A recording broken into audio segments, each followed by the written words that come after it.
And welcome back. Yes, and you've got used to our lovely set today, folks. The worst thing about it is that we can't have a scratch or a sniff or nothing goes on without everyone seeing what's going on camera. So we're trying to be as perfectly well behaved as we possibly can, and it's even hard for Jason.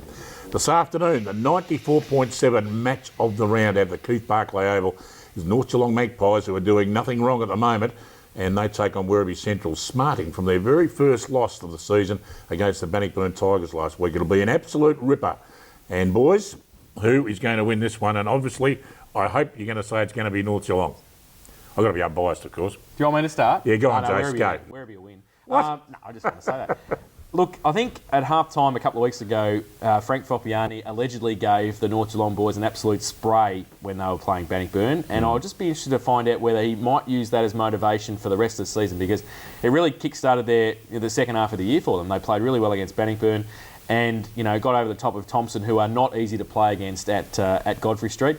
It's going to be an interesting game to see whether Werribee can get some players back. If they can, then it's certainly... I mean, they weren't disgraced on the weekend without some players, but I think if they can get some players back, it's going to be tight. But I actually think the Magpies might actually beat them, which pains me to say, with Dick sitting on the same... No, don't be like that. We've got to be unbiased in this show. All right, Werribee will win.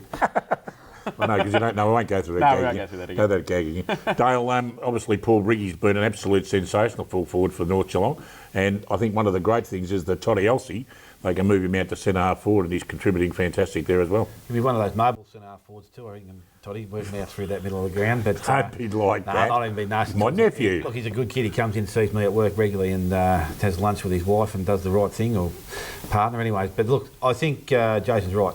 Werribee need to get some players back. I spoke to Craig Hardingham last week, and the majority of those players won't be back in the short term, so it's going to be pretty tough for them. And there's also a chance, I think Chug went off last week, he got a belt in the eye and was hobbling around with his knee, so he's another possibility not to be playing. If they can't get two or three back into that side, I think it's going to be pretty tough for them, because North Geelong are playing some pretty good football, and as I said, if they can play anywhere near where they did against Bannockburn 2 weeks ago, I don't think they'll have any trouble getting over the top. Because Matheson, is he coming back shortly, Dick? You wouldn't know, would you? No, well, I think he might be out for the next few weeks anyway. Right, well, he's probably going to be a big loss to them, but I think without their key forwards, other than Kitchen up forward now, it takes that responsibility away from him, and obviously Kane Swinnerson will have one of those players back there, and Fries did a pretty good job on Aaron Eddy the week before, so I'm going to tip North Geelong. Because it's at North Geelong, and I think with Werribee's outs, it's just too important to them at this present time and for their team balance, so North Geelong for me, mate. I used to nurse Toddy, you know, when he was a baby. I can believe no wonder he screams and yells and raves and rants.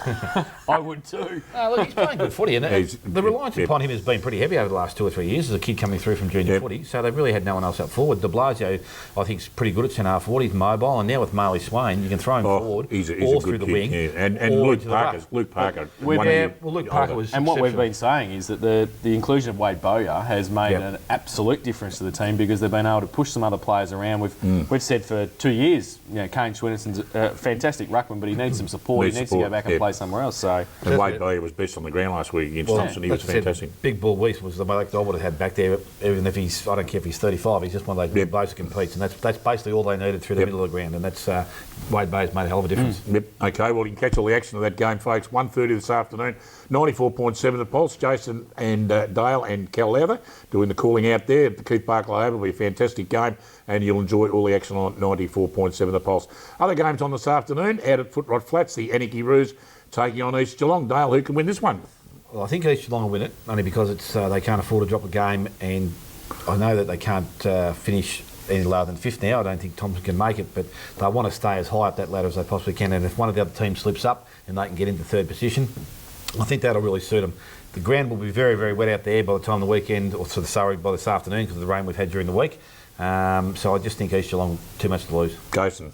They've always struggled, East Geelong, out at Anarchy though, so it will be a tight game, tighter than people might expect. But I think East Geelong will have too much firepower. Okay, out at the Gun Club, Winchelsea taking on Belpo Still.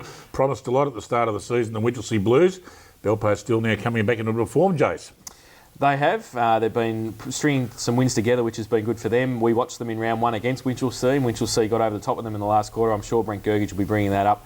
Has been bringing up through the week, and also today before the game, about not dropping this game. Tough at home for Winchelsea. I think Belpo Still will be too strong. Dale. Yeah, I agree. Look, I think Winch, other than Blake Kelly at full forward, would nearly be at their best. So it's a good contest out there. Being at Winch, you probably think they'd have a bit more of an advantage, but I think Belpo's still in, again, that same situation. They just can't afford to drop games, and I think their current form is too good for Winch at this present time. Out at the Thunderdome at Godfrey Street, the Tommy Tigers smarting from a loss to the arch enemy North Geelong, taking on a much improved Coria. Dale, a big sponsors lunch on there this afternoon, where all the GDFL sponsors are appreciated by the GDFL for their contribution to 2010.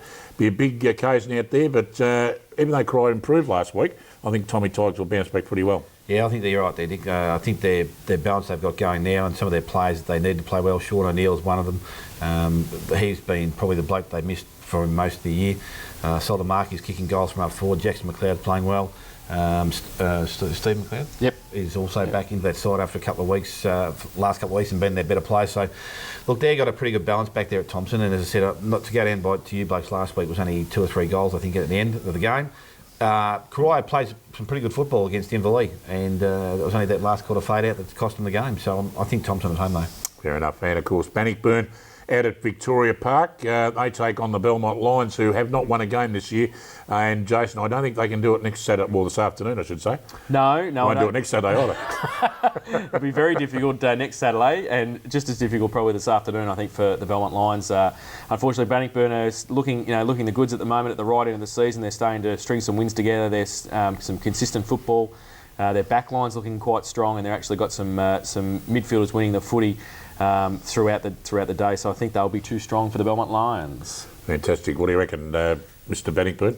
Yeah. Billy Cole won't be happy with you, Dick. No, it's all right. No, look, I think Bannockburn had. They played very well last week, and it was good to see some of the players that come in there, like Aaron Nicholson come into that side. He's been a good player or a good contributor through their reserves for a number of weeks, and probably derived an opportunity to play for senior footy. He got in there last week and did his chances no harm. The 2 Watts boys are playing some good football, and the Dillon boys are also playing good football. So it's interesting because they've got a few out there. The Perkins boys, you got Rough and Tough and Silky and Smooth out there. That's Dean and Lee. But look, they're good footballers. Rowan Padani, I suppose, will be another week away. Woodsy's still away to come back into that side. So they've still got some good inclusions to come back in. They'll be very quick across the ground. And I think they'll struggle. They'll be in Belmont Lions will struggle to even get anywhere near them, Bannockburn Tigers. And as per normal, we're running out of time. Geelong West out of the Church Street Oval. Pretty tough against Inverleigh, Jason. Inverleigh, easily. Thank you. I reckon they'll struggle early in the game. I reckon this will be as close as Jason just said. I reckon Geelong West are a fair chance to upset them, but I'm going to tip the old local side, Inverleigh. Well, fantastic. Had a great afternoon of sport. Channel, I'll start again. 94.7 the pulse for the match of the day, North Geelong and Werribee Central. The floor manager's put me off a bit. We're going to put a photo up on the screen. Is that right, Mr. Floor Manager? Thank you very much. He even looks like Brian Colgan over there. And that's, of course, our great mate, Daryl Pittman, and all the boys, Bang Bang, Benny Bennett and Murph getting their award at the Antenna Awards. Fantastic job indeed, fellas. It just goes to prove you don't have to wear a pink jumper to look good on television. Fantastic. Well done, fellas. And, of course, if you want to see the big action on there, they'll stay tuned for their show. And, of course, it's Heart Kids Week. We'll get it right. Everyone's running around giving me sign language in the studio. So make sure you get your footy record this afternoon. It looks fantastic. And absolutely make sure you support that particular organisation. Have a great weekend, everybody. Have a great afternoon, fellas. Look forward. We will.